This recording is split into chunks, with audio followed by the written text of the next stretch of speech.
Červený. Pánové, vaše konverzace se hezky poslouchá. Rimre, to seš ty? Ano. Jak dlouho nás posloucháš? 2, možná 3 hodiny. Nikdo z nás není nemocný. Jsme zdraví. Musíte udělat nový screening podle direktivy 699. Nikdo z nás se nenakazil a ani nikdo nescvoknul. Tak to je dobře. Je všechno v normálu? Co blbneš, jasně, co by tak nebylo v normálu? Vy si to fakt myslíte?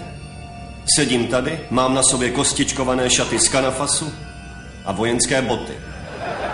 Myslíte, že to je normální? No jasně, že ne, jenom jsme si mysleli, že ti hráblo. No to byl jen for. Byl to takový malý test. Chtěl jsem vědět, jestli jste se zbláznili. Jestli něco nesnáším, tak to jsou blázni. Ten test jsme udělali, tak nás můžeš pustit ven? Nemůžu vás pustit. Proč ne?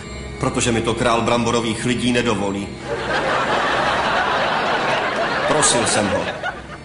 Klekl jsem si na kolena a plakal. Chce vás držet tady. Držet vás tady 10 let. Mohli bychom ho vidět? Vidět koho? Toho krále. Máte kouzelný koberec? Jo, malej třísedadlovej. To mi teda vysvětlete. Chcete letět na kouzelném koberci za králem bramborových lidí a prosit ho, aby vás propustil.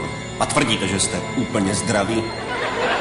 Řekl bych, že za tohle vyfasujete 2 hodiny BK. A co je to BK? Musel se ptát. Zkrátka, bez kyslíku. 2 hodiny žádný kyslík. To vás odnaučí bláznění.